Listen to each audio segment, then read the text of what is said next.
Queridos irmãos e irmãs, quero saudar a todos com a paz do Senhor Jesus nessa manhã e dizer da nossa alegria, da minha esposa e minha, de voltarmos a Canoas, particularmente a Igreja Presbiteriana, rever Pastor Daniel, o conselho, queridos irmãos, muito gratos a Deus pela oportunidade de convívio e de comunhão.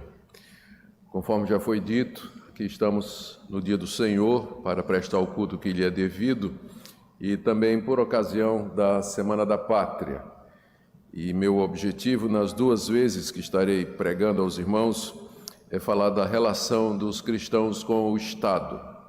E vou começar naturalmente com Romanos capítulo 13, do verso 1 até o verso 7, e à noite falarei sobre 1 Timóteo, capítulo 2, de 1 em diante, oração pelas autoridades.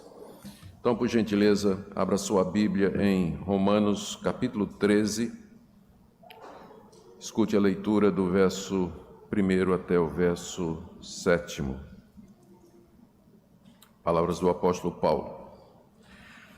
Todo homem esteja sujeito às autoridades superiores, porque não há autoridade que não proceda de Deus, e as autoridades que existem foram por ele instituídas, de modo que aquele que se opõe à autoridade resiste à ordenação de Deus, e os que resistem trarão sobre si mesmos condenação. Porque os magistrados não são para temor quando se faz o bem, e sim quando se faz o mal. Queres tu não temer a autoridade? Faze o bem, e terás o louvor dela, visto que a autoridade é ministro de Deus para o teu bem. Entretanto, se fizeres o mal, teme, porque não é sem motivo que ela traz a espada, pois é ministro de Deus, vingador, para castigar o que pratica o mal. É necessário que lhe estejais sujeitos, não somente por causa do temor da punição, mas também por dever de consciência. Por esse motivo também pagais tributos, porque são ministros de Deus, atendendo constantemente a este serviço. Pagai a todos o que lhes é devido, a quem tributo, tributo, a quem imposto, imposto, a quem respeito, respeito, e a quem honra, honra. Até aqui, queridos, a leitura da palavra de Deus. Vamos orar mais uma vez. Ó Deus, pedimos agora a iluminação do Teu Espírito Santo para a compreensão da Tua palavra, especialmente em dias difíceis, quando esse texto nos desafia a compreender o nosso relacionamento com as autoridades que o Senhor instituiu no nosso país. Nós oramos, ó Deus, que o Senhor nos permita viver tempos de justiça e retidão na nossa nação, e que o Senhor nos dê governantes que Te amem e que desejem fazer o que é correto. Oramos pela Tua Igreja, que tem uma participação tão importante com os destinos da nossa nação. Que o Senhor nos ajude a saber o nosso lugar e como nós devemos agir. Em nome de Jesus. Amém. Queridos, o Império Romano, que dominava o mundo na época em que Paulo escreveu essa carta, tinha uma hierarquia muito bem definida, extremamente complexa. Havia os governadores das diversas províncias do Império Romano, algumas delas são bem conhecidas nossas por conta das viagens do apóstolo Paulo, a Cássia, a Ásia Menor. Havia os procônsules, havia os procuradores, havia os prefeitos, tinha ainda os magistrados, juízes. Era muito bem estruturado o Império Romano. Não é à toa que eles conseguiram dominar o mundo e manter esse domínio durante séculos.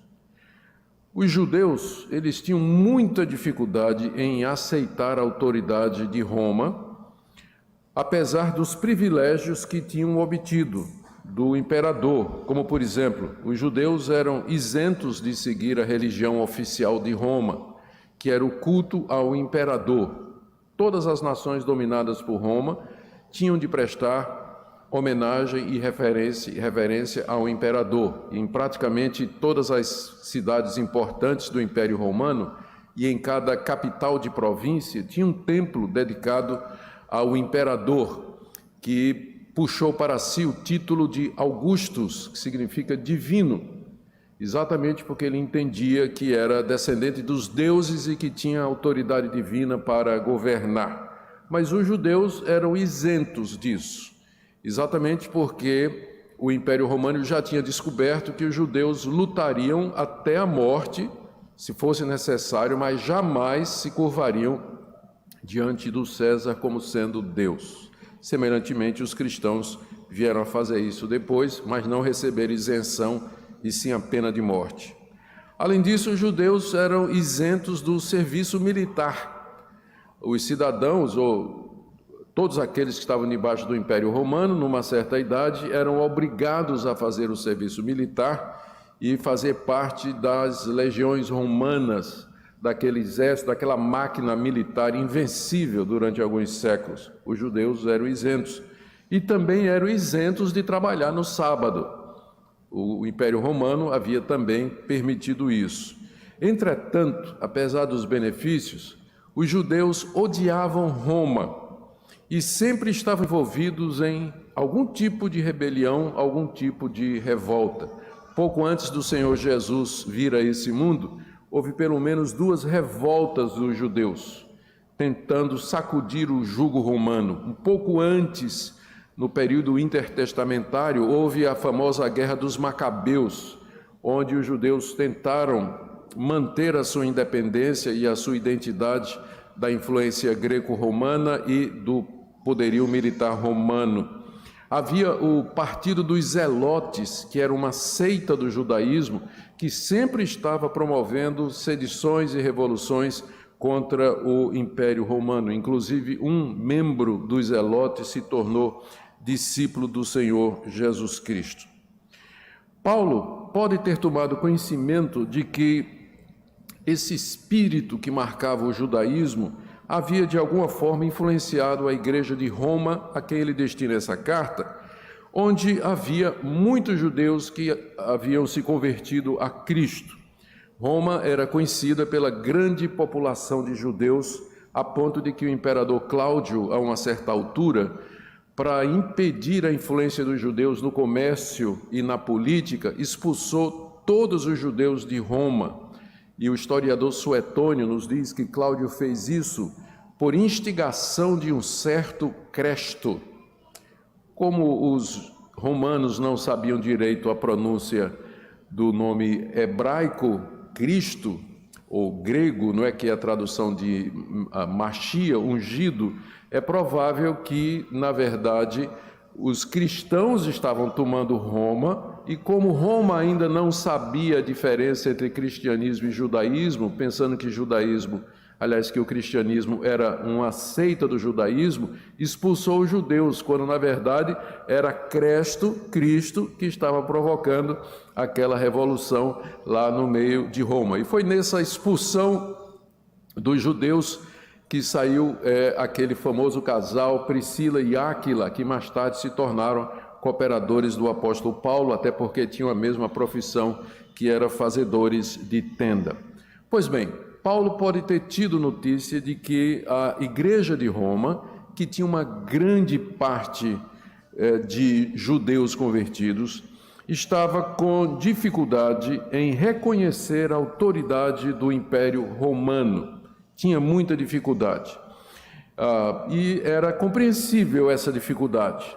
Além dessas que eu já mencionei, da parte dos judeus, os cristãos sabiam que o imperador, bem como as autoridades constituídas, eram pagãos, eram idólatras, adoravam os deuses da cultura helênica, as religiões gregas, as religiões de mistério que tinham vindo da Frígia, da Mesopotâmia, fora a religião oficial do Império Romano. Eles serviam a muitos deuses.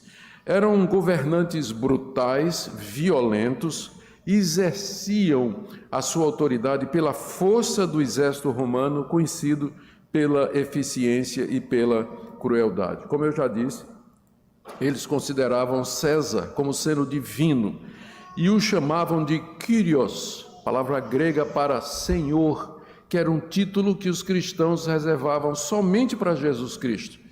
E com frequência eles eram obrigados a declarar que César era Quírios e frequentemente eles se recusavam. Por isso já se esboçava uma perseguição oficial por parte do Império Romano. A essa altura, quando Paulo escreve essa carta, ainda não tinha uma perseguição dos cristãos aos cristãos pelo Império Romano. Essa perseguição vai acontecer a partir do ano 64, com o próprio Nero, que já era imperador, quando Paulo escreve essa carta. Vai ser nessa perseguição que Paulo vai ser decapitado na Via Ápia e Pedro também vai ser morto lá em Roma. Paulo havia terminado a sessão anterior, aqui no capítulo 12, com uma exortação aos cristãos para que amassem os seus inimigos. Capítulo 12, verso 20. Se o teu inimigo tiver fome, dá-lhe de comer. Se tiver sede, dá-lhe de beber. Porque fazendo isso, amontoarás brasas vivas sobre a sua cabeça. Não te deixes vencer do mal, mas vence o mal pelo bem. Então, essa orientação de Paulo a respeito de como os cristãos deveriam tratar os seus inimigos levou naturalmente o apóstolo a refletir sobre o papel dos cristãos diante das autoridades, mesmo num contexto em que elas eram injustas, cruéis, não conheciam a Deus, eram corrompidas e estavam misturadas com uma falsa religião. Qual devia ser o papel do cristão diante de autoridades que estavam tão longe do padrão divino e do ideal de Deus para os governantes? Nessa passagem, nós veremos o que Paulo diz aos cristãos. Primeiro, que eles deveriam se submeter às autoridades, não importa quem elas sejam, do verso 1 até o verso 2. Segundo, que eles deviam fazer isso, aliás, o que é que eles deviam fazer para não viver com medo das autoridades, verso 3 a 5. E, por fim, a razão pela qual eles deveriam pagar os tributos e os impostos devidos, ainda que a autoridade fosse corrompida, violenta, idólatra, pagã e longe dos padrões de Deus, dos padrões de Deus. Então, aí é o que nós temos do verso 1 até o verso 7. Vamos então começar com essa orientação de Paulo. Por que é que os cristãos, especialmente aqueles de Roma, que era a sede, a capital do império, eles deveriam se submeter às autoridades, lembrando que Nero era o imperador, conhecido pela sua brutalidade e corrupção, pela maneira sinistra pela qual ele subiu ao trono e também, mais adiante, tristemente famoso por ter sido, supostamente, o autor do incêndio de Roma. Ele queria construir uma cidade para a honra do nome dele, Nerópolis, só que Roma estava no caminho. Então, tacou fogo em Roma e botou a culpa nos cristãos. É quando começou a primeira das 10 grandes perseguições contra os cristãos, que só vai terminar no século IV com o imperador Constantino. Muito bem, por que eles então deveriam se submeter a Nero e toda a hierarquia do Império Romano? Note que a ordem que Paulo dá aqui de submissão, no verso 1, é dirigida a cada pessoa. Todo homem esteja sujeito às autoridades superiores. Homem aqui é genérico, não é? Todas as pessoas, cada ser humano esteja sujeito às autoridades superiores. Estar sujeito significa obedecer, acatar, respeitar aqueles que Deus colocou sobre você aqui nesse mundo. E, em termos práticos, significa seguir as leis estabelecidas por eles, acatar as suas determinações, pagar os impostos e tributos que lhes são devidos e tratar com respeito a pessoa do governante, por mais difícil que isso possa parecer. Paulo apresenta 5 razões para isso. Por que é que todo homem deve estar sujeito às autoridades superiores? Primeiro, porque elas são autoridades superiores, porque elas estão numa posição superior à nossa, dentro da hierarquia da sociedade que foi estabelecida por Deus.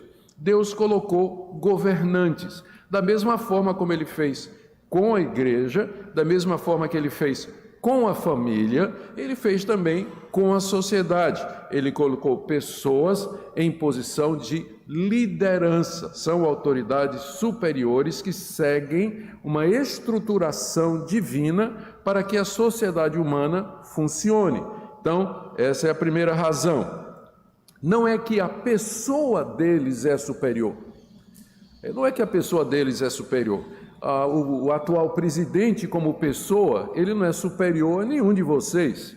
Na verdade, alguns podem até achar que ele é bastante inferior em diversos aspectos, mas é o cargo que ele ocupa, a função que ele ocupa é uma função de autoridade superior. Não tem nada a ver com a pessoa que está ocupando aquela posição. Na época do apóstolo Paulo, muitos reis, governadores, eram pessoas ímpias, imorais e corrompidas. Entretanto, ainda assim, Paulo diz, todo homem esteja sujeito às autoridades superiores, porque elas estão exatamente nessa posição de liderança e de mando na estrutura que Deus colocou, como imperador, senadores e magistrados daquela época. A segunda razão pela qual todo homem deveria estar sujeito às autoridades superiores é porque toda autoridade humana, nas palavras de Paulo, procede de Deus. Ainda o verso 1. Porque não, o porquê introduz a explicação, não é? Porque não há autoridade que não proceda de Deus. Não há autoridade que não proceda de Deus. Toda autoridade humana para governar, ela procede de Deus. É Deus que, pela sua providência, levanta reis, príncipes, governadores e presidentes. E essa providência, atenção aqui, porque eu sei que muita gente tem problema, é claro, o texto por si só já levanta uma questão. Essa providência de Deus, pela qual ele levanta determinados governadores, determinados reis e soberanos, ela é secreta. Nem sempre nós sabemos o motivo porque Deus coloca um ímpio em autoridade. Não sabemos. Isso faz parte da providência secreta de Deus. Deus tem os seus propósitos, Deus tem os seus motivos que não estão revelados exatamente na Bíblia. A Bíblia nos dá a revelação geral de Deus, nos fala a respeito do seu plano da redenção, nos conta os atos poderosos de Deus na história, com o objetivo de obter um povo para si. Mas Deus tem uma providência, Ele tem um plano, Ele tem uma maneira de levar isso adiante que não está revelada na Bíblia. Por isso, de vez em quando, para surpresa nossa, para surpresa do povo de Deus, um ímpio assume uma posição de autoridade, uma posição de influência, ou, enfim, uma posição de mando determinativa para os rumos de uma nação, de um povo, de um estado, de uma cidade, e a gente fica sem entender como é que, se toda autoridade é de Deus, como é que essa pessoa em particular, ela está numa posição de autoridade? A resposta é, você não sabe. E, surpresa, eu também não sei. Eu também não sei. É a providência secreta de Deus pela qual Ele governa o mundo. Um dia, quem sabe, olhando para trás, a gente pode perceber alguma coisa que nos dê alguma indicação. Mas, às vezes, no momento, isso nos é obscuro. Mas o ponto é que a autoridade dessas pessoas, quer sejam ruins ou boas, vem de Deus. Porque só Deus tem o poder absoluto. Toda autoridade procede dele. Toda autoridade humana é derivada. Por isso, cada pessoa que exerce autoridade, um dia vai prestar contas a Deus de como exerceu o seu mandato, de como exerceu esse poder que recebeu da parte de Deus. Assim, para o cristão, a autoridade de Deus está por detrás de toda autoridade, governo e poderio humano. Terceira razão pela qual as pessoas deveriam estar sujeitas às autoridades, Paulo diz ainda no verso 1, é que as que existem foram instituídas por Deus. Está aí no verso primeiro, final do verso primeiro. Ele primeiro diz que não há autoridade que não proceda de Deus, e as autoridades que existem foram por ele instituídas. Ou seja, aquelas autoridades que existiam na época do apóstolo Paulo, eu já mencionei, a começar de Nero, toda a máquina do Império Romano, até os governadores das províncias, procuradores, feitores e pretores, por exemplo, tudo, Paulo diz, as que existem foram instituídas por Deus. Mesmo, olha só, mesmo que chegaram ao poder de forma errada, um golpe de Estado, corrupção, força militar, conluio, urnas fraudadas, povo enganado, como eu disse, a gente não sabe, mas as que existem, sabemos disso, as autoridades que existem, ou seja, aquelas autoridades que estão em exercício, elas foram instituídas por Deus, independentemente da maneira como chegaram até aquela posição. Como já falei, darão contas a Deus, se não aqui nesse mundo, no mundo vindouro, da maneira como obtiveram o poder. Da maneira errada, da maneira violenta, do engano, isso tudo Deus vê. O juiz de todas as coisas observa, e no tempo certo, da maneira certa, ele haverá de julgar os juízes, ele haverá de julgar a todos. Atrás dos governantes, bons ou maus, Deus executa seus planos secretos para levar a história ao fim que ele determinou desde a eternidade. O melhor exemplo que eu encontrei aqui, para citar para vocês, é aquele episódio quando Jesus está diante de Pilatos, após ter sido entregue pelo seu próprio povo, com uma série de acusações, e Pilatos faz perguntas a Jesus e Jesus se cala. Então Pilatos o advertiu: não me respondes? Não sabes que tenho autoridade para te soltar e autoridade para te crucificar? E ele tinha mesmo, ele tinha poder de vida e morte como procurador de Roma, representante de Roma. Respondeu Jesus: nenhuma autoridade terias sobre mim, se de cima não te fosse dada. Por isso, quem me entregou a ti, que pode ser uma referência a Judas ou aos judeus em geral, maior pecado tem. Aqui você percebe todos esses pontos que eu falei, resumidos na palavra de Jesus. Primeiro, Jesus reconheceu a autoridade do representante de Roma. Pilatos era conhecido pela sua impureza moral e pela corrupção dos seus costumes. Nem por isso Jesus desconsiderou a autoridade dele. E Jesus sabia que aquele momento em que a sua vida estava na mão do representante de Roma, fazia parte da providência de Deus, porque era dessa maneira que ele haveria de enfrentar a cruz e realizar a redenção do seu povo.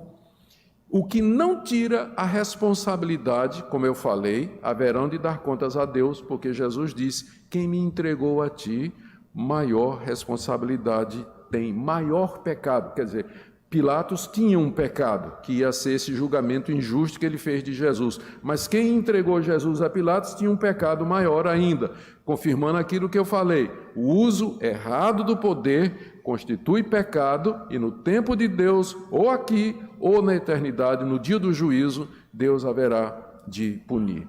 Lembremos também um outro exemplo bíblico, do ímpio rei Ciro, dos medos e persas, que Isaías chama de servo do Senhor.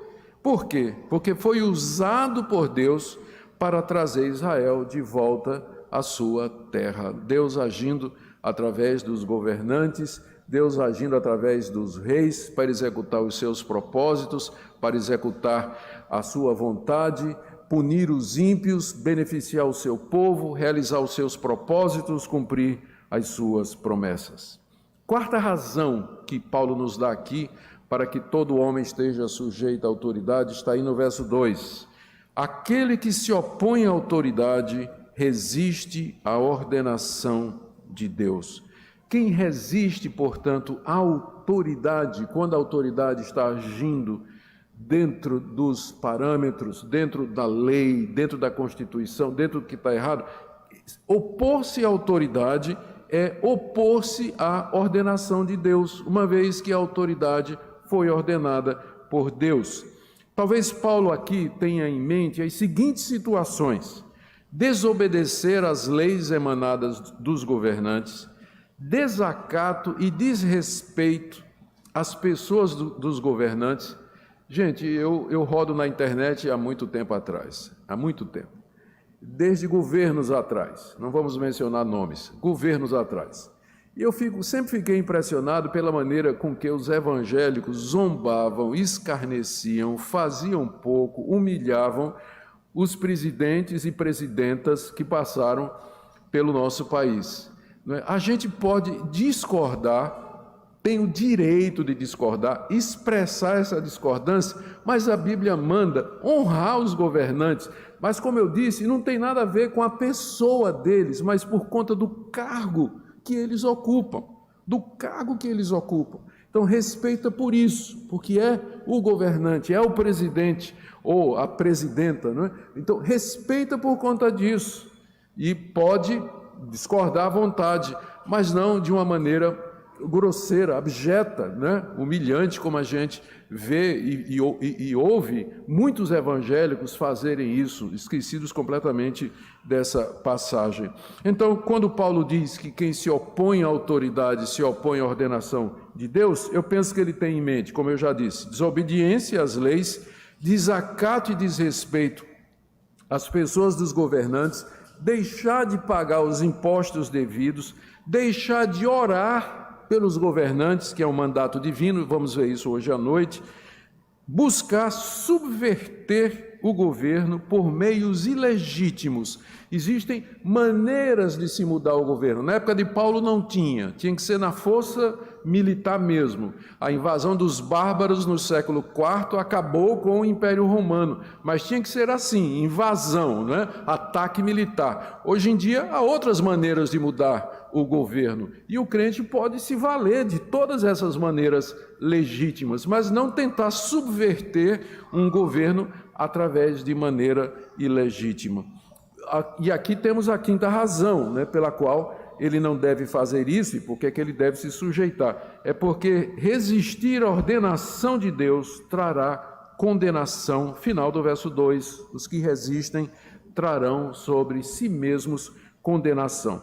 A condenação aqui, ao que tudo indica, é da parte de Deus. E não é a condenação eterna necessariamente. Você não vai para o inferno se você, sendo crente em Jesus Cristo, no momento de fraqueza, cometeu um desses erros, não é, que nós estamos dizendo aqui. Deus não vai lhe mandar para o inferno por isso, não é essa condenação. Mas Deus pode entregar você a sofrer as consequências disso. Você pode ser preso, você pode ser acusado, você pode ser julgado, você pode ser condenado pelas autoridades. E a gente sabe que evangélico tem espírito vitimista, né? A qualquer coisinha a gente já está dizendo que é perseguição. Eu sou presidente da Associação Nacional dos Juristas Evangélicos, do Conselho Consultivo, e a gente acompanha essas leis emanadas pelos prefeitos, pelos governadores nos estados, nos municípios, que acabam atingindo a nossa liberdade de religião e liberdade de expressão. Evangélico provoca, às vezes ele faz isso, falta de sabedoria, de entender o momento que a gente está vivendo, e aí vai para a internet e depois vai se fazer de vítima. O apóstolo Pedro diz lá na sua primeira carta, capítulo 4, ninguém seja perseguido por ser malfeitor, assassino ou quem se mete nos negócios dos outros, mas se sofrer como cristão, glorifique a Deus por conta desse nome. Então, nem todo sofrimento é porque você está sofrendo como cristão. De vez em quando, no gabinete pastoral, aparece lá um membro da igreja dizendo: pastor, ore por mim porque eu perdi o emprego. Perdeu o emprego, meu irmão? Mas você não é empregado na empresa de fulano de tal, que é nosso amigo? É, pastor, mas ele não gosta de evangélico, não. Olha, ele é preconceituoso contra o evangelho. Pega o telefone, ligo para lá para o dono da empresa e diz: rapaz, você demitiu o fulano? Diz: pastor, é o pior empregado que eu tenho. chega atrasado, não faz o serviço, fica o tempo todo passando versículo no WhatsApp, vendo o sermão, não faz o trabalho dele, é uma confusão aqui dentro, depois vai chorar na igreja que está sendo perseguido porque é cristão, está sendo perseguido porque é mal empregado, Então, meus irmãos, se nós resistirmos à ordenação, nós sofreremos a condenação. O próprio Deus vai entregar a você as consequências. Se você vai sofrer, sofra como cristão.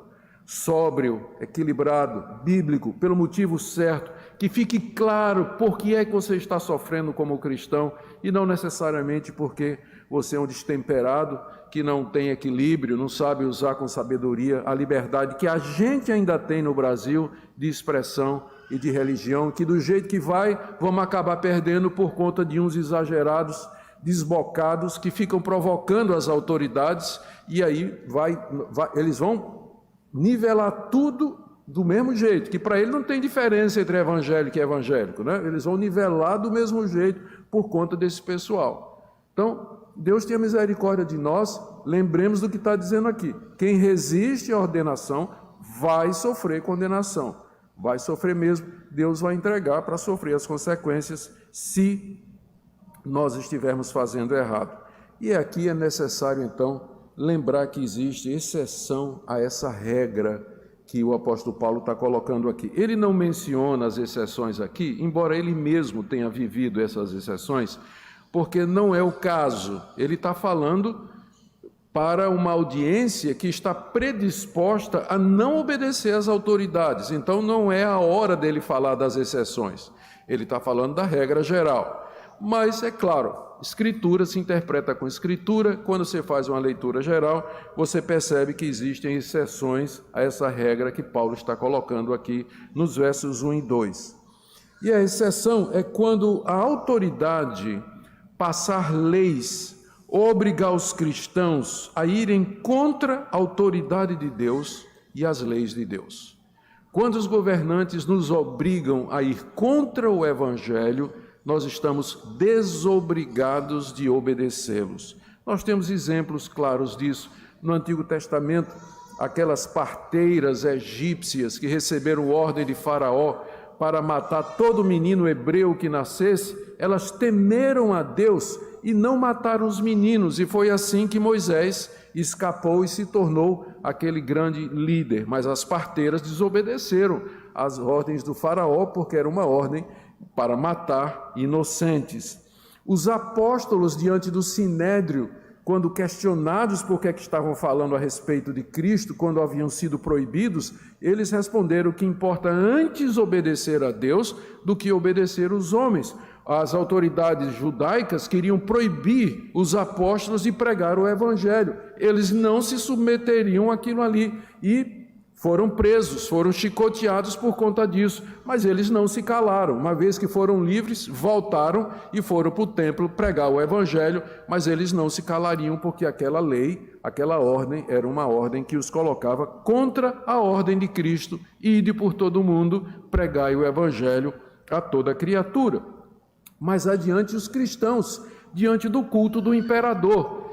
Os cristãos eram trazidos diante das autoridades e era dito para eles: se você queimar incenso em homenagem a César, você vai estar livre. Chama ele de Kyrios e queima incenso em homenagem a ele, nada vai te acontecer. Os cristãos preferiam ser jogados na arena, no circo, para serem comidos pelos leões, ou mortos pelos gladiadores, ou crucificados, ou queimados vivos, a oferecer incenso a César. Então, essas ordens, quando elas nos levam contra a palavra de Deus, então nós estamos desobrigados de obedecer às autoridades superiores, porque elas aí já estão querendo ser superiores da nossa consciência. Nossa consciência está submissa à palavra de Deus, está cativa à palavra de Deus. Nós obedecemos às autoridades enquanto as autoridades não nos obrigam a ir contra a palavra de Deus. Infelizmente, eu creio que cedo, aqui no mundo ocidental, muito breve, a nossa geração vai ter que enfrentar esse tipo de coisa. Por isso, estejamos prontos, irmãos, porque pode ser que sejamos chamados a essa posição difícil. Nós temos tido um privilégio no mundo ocidental durante séculos, por conta da influência do cristianismo, de gozar os direitos civis fundamentais, liberdades fundamentais, de expressão, de consciência, de religião, de ir e de vir. Isso é um privilégio que outros países do mundo não têm. E onde nossos irmãos estão sendo perseguidos, estão sendo massacrados, torturados, presos, e nós aqui gozamos de todos esses privilégios, que é fruto da influência do cristianismo na civilização moderna ocidental. Mas rapidamente o cristianismo está sendo expulso da esfera pública. A gente quase que não pode mais argumentar questões como aborto, vida, casamento, em termos daquilo que nós cremos, porque vão dizer sempre, o Estado é laico, mas existe uma diferença entre Estado laico e Estado ateu. Estado é laico simplesmente porque ele não beneficia nenhuma religião em particular, mas beneficia a todas, garantindo aos cidadãos o direito de adorar a Deus conforme os ditames da sua consciência. Só que estão transformando o Estado laico em Estado ateu, onde qualquer coisa referente ao cristianismo é visto com suspeita e então colocado fora da esfera pública. A gente não pode nem mais argumentar com base naquilo que a gente crê, porque não é considerado como argumento válido, como se cientistas e ateus não tivessem crenças também. Então, existem exceções quando as autoridades forem arbitrárias e agirem contra a lei. E nesse caso, não é errado o cristão usar de seus direitos. Por exemplo, Paulo por 2 vezes apelou para a cidadania romana. 2 vezes ele apelou para a cidadania romana. Quando ele viu que a coisa ia ficar preta, uma foi lá em Filipos. Ele foi preso juntamente com Silas, chicoteado e jogado na masmorra interior, onde ele ficou com os pés amarrados no tronco.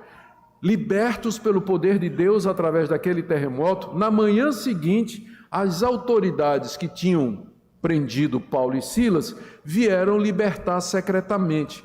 E Paulo disse, não, nós somos cidadãos romanos, vocês nos chicotearam, vocês nos prenderam, nos maltrataram e agora querem assim de mansinho mandar que a gente vá embora? Não, publicamente venham nos libertar e pedir desculpas.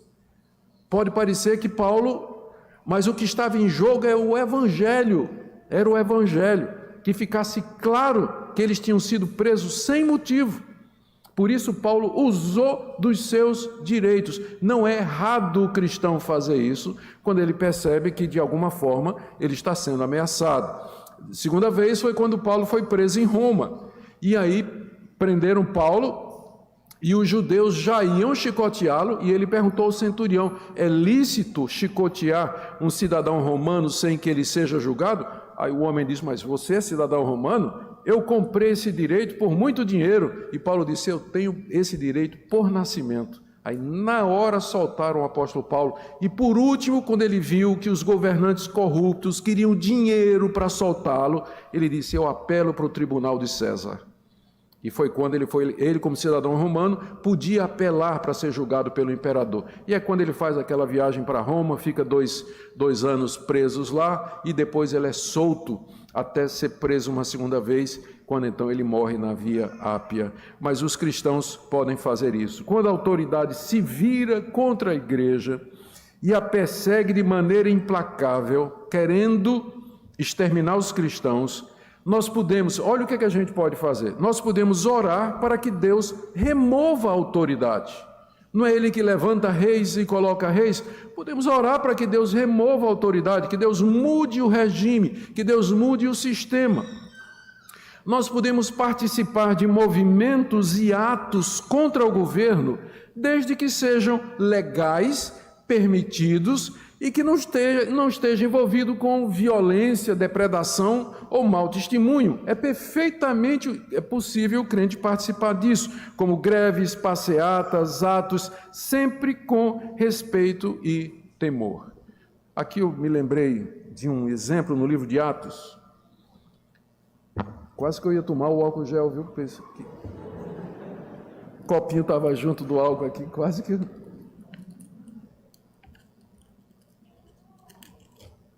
Com licença, irmãos. Paulo preso diante do sumo sacerdote Ananias. O sumo sacerdote mandou aos que estavam perto dele que lhe batessem na boca. Então o soldado foi lá e na boca de Paulo. Então disse Paulo: Deus há de ferir-te, parede branqueada. Tu estás aí sentado para julgar-me segundo a lei, e contra a lei mandas agredir-me? Ou seja, quando Paulo viu que o seu direito tinha sido tirado, ele viu que foi agredido de maneira injusta pela autoridade, ele reagiu. E ele disse para Ananias: você é um hipócrita, você é uma parede branqueada, porque você está aí sentado para me julgar de acordo com a lei, e contra a lei você manda me bater. E aí o pessoal que estava de lado disse: você está injuriando o sumo sacerdote de Deus? E Paulo disse: eu não sabia, irmãos, que é sumo sacerdote, porque está escrito: não falarás mal de uma autoridade do teu povo. Paulo reconheceu que ele se cedeu quando chamou Ananias de parede branqueada, mas em princípio ele estava correto. Ele estava sendo ali esbofeteado de maneira injusta contra a lei, e ele apelou para a lei, e ele protestou. Então o protesto, ele é legal, o protesto é legal, desde que seja com respeito, como o apóstolo Paulo aqui ele reconhece. Então, participar de passeata, de greve, de manifestação, usar a internet para expressar sua opinião de maneira respeitosa, de maneira clara, apesar de que se você fizer isso hoje vai dar briga na internet, pode ter certeza disso, está tudo polarizado, tem que saber como fazer. Então, só por exemplo, vocês terem uma ideia, hoje de manhã, bem cedinho, eu feliz da vida que vinha cultuar, reverendo, aí botei no meu Twitter: domingo, dia do Senhor, vamos louvar a Deus, cantar, ouvir a palavra de Deus, e já apareceu gente dizendo: e vamos nos preparar para terça-feira, fazer a passeata, e não sei o quê. Eu já fui deletando, né? Esses e adventistas lá dizendo: oi, mas não é sábado, o dia do Senhor. Eu já fui deletando tudo de bloco hoje de manhã, foi meu café da manhã, foi esse hoje, né? É um campo minado realmente a internet hoje, você tem que usar com muito jeito. Bom, vamos para a segunda parte, queridos. O que fazer para não viver com medo da autoridade? Romanos 13, de 3 a 5. Eu vou ler outra vez. Os magistrados não são para temor quando se faz o bem, e sim quando se faz o mal. Queres tu não temer a autoridade? Faze o bem e terás louvor dela, porque a autoridade é ministro de Deus para o teu bem. Entretanto, se fizeres o mal, teme, porque não é sem motivo que ela traz a espada, pois é ministro de Deus vingador para castigar o que pratica o mal. É necessário que lhe estejais sujeitos, não somente por causa do temor da punição, mas também por dever de consciência. Os cristãos não deveriam viver com medo das autoridades. Não deveriam viver. A hostilidade dos judeus e pagãos que acusavam os cristãos diante dos magistrados, na época de Paulo, podia causar medo e temor nos cristãos, mas eles não deveriam viver dessa forma. A razão, Paulo diz aí no verso 3, é o papel dos magistrados que foi dado por Deus. Eles são ministros de Deus para o bem do cidadão, diz aí o verso 4. A palavra ministro, como vocês sabem, é a palavra diácono, que se refere a alguém que é servo, alguém que presta um serviço. Então, a fé reformada sempre reconheceu igreja e Estado como sendo servos de Deus em áreas distintas. Tanto a igreja como o Estado são instituições divinamente apontadas, só que elas servem a áreas distintas e têm propósitos distintos e devem ser mantidas separadas, embora um apoio mútuo e ajuda mútua seja necessário de vez em quando. Então, o Estado, o governante, como diácono de Deus, está a serviço de Deus para promover o bem dos cidadãos que praticam o bem. Por isso, Paulo diz: se você fizer o bem, nada há a temer, no verso 3. Os magistrados não são para temor quando se faz o bem, e sim quando se faz o mal. Queres tu não temer a autoridade? Faze o bem e terás o louvor dela, ela é ministro de Deus para punir o mal. Verso 4, Paulo aqui inclusive diz, é vingador de Deus. Aqui a gente entende que uma das maneiras pelas quais Deus exerce o seu governo e a punição dos ímpios aqui nesse mundo é através da autoridade. A gente às vezes se pergunta, não é? Tem tanto mal no mundo, tem tanta coisa errada, será que Deus não vai fazer alguma coisa? E a gente fica esperando que caia fogo do céu como Sodoma e Gomorra, ou que venha um dilúvio como lá na época de Noé. Mas a maneira de Deus exercer o seu governo aqui nesse mundo hoje é através das autoridades. Aqui a autoridade é chamada vingadora de Deus, ou seja, é o braço de Deus para punir os ímpios. E de vez em quando a gente vê isso acontecer. A gente sabe que tem muita coisa errada, há muita ilegalidade, há muita corrupção, há muita coisa comprada, mas a gente percebe que há também justiça e juízo sendo feito. Ímpios que são presos, que são privados das suas liberdades, dos seus recursos e que recebem a punição devida através da autoridade. Todo juízo corretamente executado vem da parte de Deus para punir malfeitores. É por isso que ele deu a espada.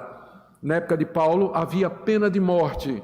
A espada não é para dar um tapinha no traseiro do bandido, mas para arrancar a cabeça dele. Então era pena de morte mesmo, né? Deus deu a espada, a autoridade, para que exerça a pena de morte quando isso for necessário, ou aonde for permitido. Na época de Paulo, pena de morte era comum no Império Romano para determinados crimes. No caso do cidadão romano, ele tinha o privilégio de morrer decapitado.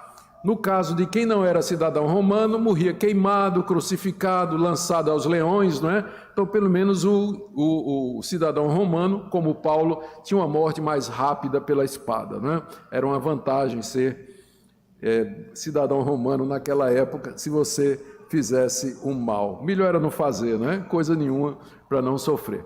Mas é vingador. Traz a espada para castigo dos malfeitores. Por isso, se você fizer o mal, tema. Tema.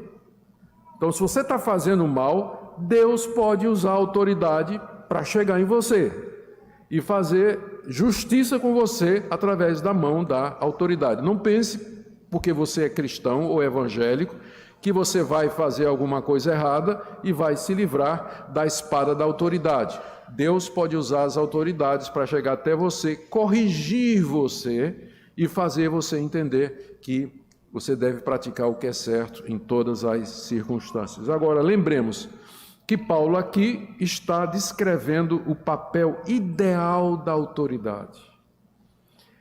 A razão pela qual Deus colocou a autoridade, para proteger os bons, garantir o bem da sociedade, a prosperidade de todos. E punir os ímpios, castigar os malfeitores, passar leis que inibam a corrupção do coração humano, porque isso faz parte da graça comum de Deus. Boas leis que inibem o mal, que fazem com que as pessoas que têm tendência a fazer coisas erradas, elas pensem duas vezes, porque a lei é severa, e porque há policiamento, porque há reforço, há a manutenção da lei. Então, bons governantes são uma dádiva de Deus, é uma bênção de Deus, por isso nós devíamos orar para que Deus nos desse governantes assim. Por último, gente, que meu tempo já está bem avançado, os motivos para pagar os tributos. De 6 a 7. Por esse motivo também pagais tributos, porque são ministros de Deus, atendendo constantemente a esse serviço. Pagai a todos o que lhes é devido, a quem tributo, tributo, a quem imposto, imposto, a quem respeito, respeito, a quem honra, honra. Os cristãos pagavam os tributos exigidos pelas autoridades. O judeu tinha tributo que ele pagava ao sinédrio, inclusive na época de Jesus, havia o tributo do templo. Cada homem judeu tinha que pagar uma dracma para ajudar Herodes no embelezamento, repaginação do templo, do segundo templo, não é? O templo construído durante o retorno do cativeiro, que ficou uma maravilha, mas todo judeu pagava um tributo. É esse tributo que Jesus mandou Pedro pescar, e no peixe que veio tinha uma dracma na boca, que era exatamente usada para pagar o tributo do templo, né? Fora isso, os judeus também pagavam tributos pesados, e quem cobrava os tributos pesados de Roma era exatamente as pessoas como Mateus e como Zaqueu, que era coletor de impostos, era publicano, era gente que comprava os impostos de Roma e cobrava dobrado do seu próprio povo, ganhando dinheiro com isso. Então era uma carga tributária bastante pesada na época do apóstolo Paulo. Mas ele quer que os cristãos paguem os tributos, e ele dá 3 motivos. Primeiro, porque as autoridades são ministros de Deus, como já mencionado, verso 6, estão a serviço de Deus, ministram a lei para o bem dos cidadãos e punição dos malfeitores. Segunda razão, eles atendem constantemente a esse serviço. Veja aí no verso 6, estão integralmente dedicados a isso e os recursos são necessários para manter o governo. E terceiro, devemos dar a todos o que é devido. É um princípio de justiça que norteia a vida do cristão, dar a todos o que é devido. E esses itens aqui são aqueles itens devidos à autoridade: tributos, impostos, respeito, que eu já mencionei, e honra, que também já foi mencionado. E mais uma vez, não por suas pessoas, mas pelo cargo, ofício, função e posição que eles ocupam. Queridos, o que é que nós podemos aprender? Deixe-me fechar agora com algumas aplicações para nós aqui. Primeiro, diante dessa passagem, nós temos que reconhecer que por cima e acima dos poderes humanos está o nosso Deus e o seu Cristo, assentado no trono do universo, governando o mundo, através de reis, governantes, leis, Estado, sociedade, que ele próprio estabeleceu e que na sua providência secreta ele guia para o plano que ele já estabeleceu antes da fundação do mundo. Nós aprendemos também dessa passagem que devemos respeitar e honrar as autoridades estabelecidas, ainda que não sejam bons governantes e ainda que sejam corruptos e maus. Respeitar as suas pessoas, evitar o escárnio, a zombaria, insultos, xingamentos, ainda que discordando dessas pessoas. Obedecer às suas determinações, enquanto não nos obrigam claramente a ir contra a palavra de Deus. E dar testemunho ao mundo andando como cidadãos. É uma das maneiras de nós mostrarmos que tememos a Deus, que respeitamos a Deus e que estamos debaixo de um poder superior ao dos governantes. É a vida em respeito ao nosso Deus e dar exemplo respeitando as leis de todos. Terceiro, orar para que Deus nos dê governantes que cumpram o seu papel, que protejam e incentivem os cidadãos de bem, que punam e castiguem os malfeitores. E aqui, quarto lugar, isso aqui é importante, saber que o reino de Deus em sua perfeição, justiça e santidade, retidão e verdade, que é o que nós queremos, nunca será implantado aqui nesse mundo completamente. Nunca será, nunca. Porque nós aguardamos a vinda do Rei da Paz, do Senhor dos Senhores, do Rei dos Reis, para reinar sobre o seu povo, reinar sobre o mundo no novo céu e na nova terra, onde habita a justiça. Finalmente, a nossa esperança é escatológica. Isso não quer dizer que a gente vai entregar o mundo ao diabo. Isso não quer dizer que a gente vai desistir desse mundo, do nosso país e da nossa cidadania. Mas a nossa luta, ela se baseia na esperança escatológica. Venha o teu reino, foi o que Jesus nos ensinou a orar. Portanto, suporte o sofrimento com paciência, com oração, faça o bem aos inimigos, vença o mal com o bem, ore pelas autoridades, pratique boas obras de justiça, Use os meios legítimos para implementar leis justas e o cumprimento delas e, acima de tudo, preguemos e vivamos o Evangelho de Cristo como testemunho ao mundo caído. Justiça e retidão para o mundo de hoje começa quando os cristãos entendem o seu papel diante das autoridades. Nós somos 1/3 da população brasileira. Alguma coisa está errada conosco. Nós deveríamos fazer uma influência muito maior no nosso país. Que Deus nos abençoe, queridos, nos ajude e nos faça bons cidadãos e que Deus salve a nossa pátria. Amém.